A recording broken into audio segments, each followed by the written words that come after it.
पत्थर पे लकीर। इलेक्शन का इनेकाद जो है वो पत्थर पे लकीर हो गई। इलेक्शन कमीशन बैलेट पेपर छापने का अमल जो है वो शुरू कर दिया है कि इलेक्शन जो है वो मुलतवी नहीं हो। एक और भी बात हम यहाँ पे करेंगे। सोशल मीडिया पर मैसेज जो है वो वायरल हो रहा है। इलेक्शन कमीशन ने जो ज़ाब्ता जो अखलाक जारी, आज़ाद उम्मीदवार हैं, चाहे वो टिकट लेकर आए हैं, तहरीक इंसाफ का टिकट जो लेके आए हैं या कोई भी है, वो आज़ाद हैसियत से इलेक्शन लड़ेंगे। जो पार्टी कायद है उनकी तस्वीर है या झंडा है, उसका जो इम्तजाज जो है वो शामिल करने की इजाज़त नहीं हो। बिस्मिल्लाहिर्रहमानिर्रहीम। नाज़रीन अस्सलाम वालेकुम, मैं हूँ आपका होस्ट रिजवान जैदी और आप देख रहे हैं फैसलाबाद सूरत FSD41.tv के प्लेटफॉर्म से। नाज़रीन, पत्थर पे लकीर। इलेक्शन का इनेकाद जो है वो पत्थर पे लकीर हो गई है।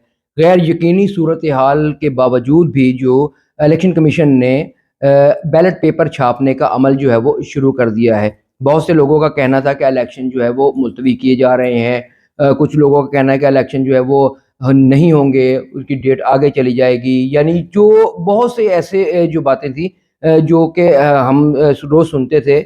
लेकिन इलेक्शन कमीशन ने बैलेट पेपर छाप करने का अमल जो शुरू किया है, उससे एक ये गैर यकीनी सूरत हाल जो है उसका तकरीबन ख़ात्मा होता नज़र आ रहा है कि इलेक्शन जो है वो मुलतवी नहीं होंगे या इलेक्शन की तारीख आगे नहीं जाएगी। लेकिन फ़िलहाल जो यही जो सिनेरियो है वो नज़र आ रहा है, वो यही है। लेकिन एक और भी बात हम यहाँ पे करेंगे कि एक सोशल मीडिया पर मैसेज जो है वो वायरल हो रहा है।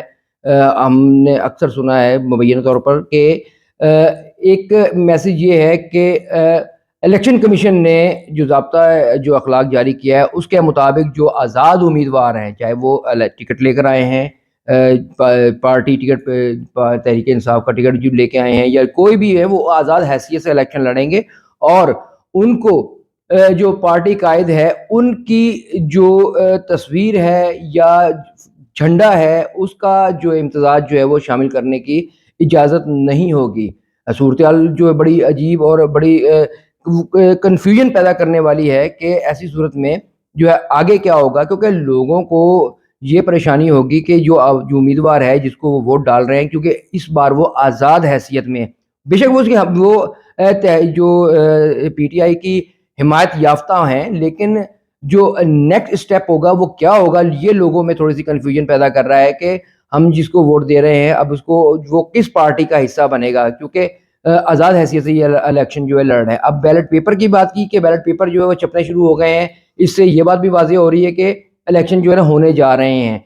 दूसरी सूरत ये है कि अगर इलेक्शन नहीं होते तो तब क्या होगा, ये बात की बात है। हमें तो इसका एक स्केच जो है सामने रखना है कि अभी जो एक मैसेज जिसकी बात की है कि वो वायरल हुआ है, अब ये एक वाक़ई ऐसा है या नहीं है, क्योंकि जो उम्मीदवार हैं वो चूँकि तहरीक इंसाफ के हिमायत याफ्ता हैं, लेकिन उनको जो है वो बल्ला तो अलॉट हुआ नहीं है, बल्ला तो चूँकि छिन गया है। अब उनको दीगर जो इंतखाबी निशानात हैं वो अलॉट किए गए हैं।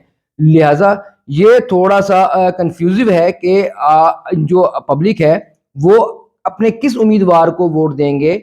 वैसे तो हर शख्स जो है वो अपनी पार्टी के जो उम्मीदवार होते हैं उनको जानते हैं कि ये किस पार्टी से जो है ना बिलॉन्ग करते हैं। लेकिन जब से ये आज़ाद का एक बीच में जो नुक्ता आया है, उससे पब्लिक जो है वो थोड़ी-सी उनकी तवज्जो वो डिवाइड हुई है कि आगे हमने करना क्या है। लेकिन जो नेक्स्ट स्टेप होगा वो भी वाज़ेह हो जाएगा।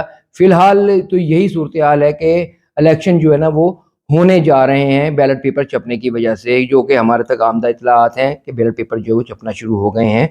तो फ़िलहाल इतना ही। अगले प्रोग्राम तक के लिए इजाज़त दीजिए। अल्लाह हाफ़िज़।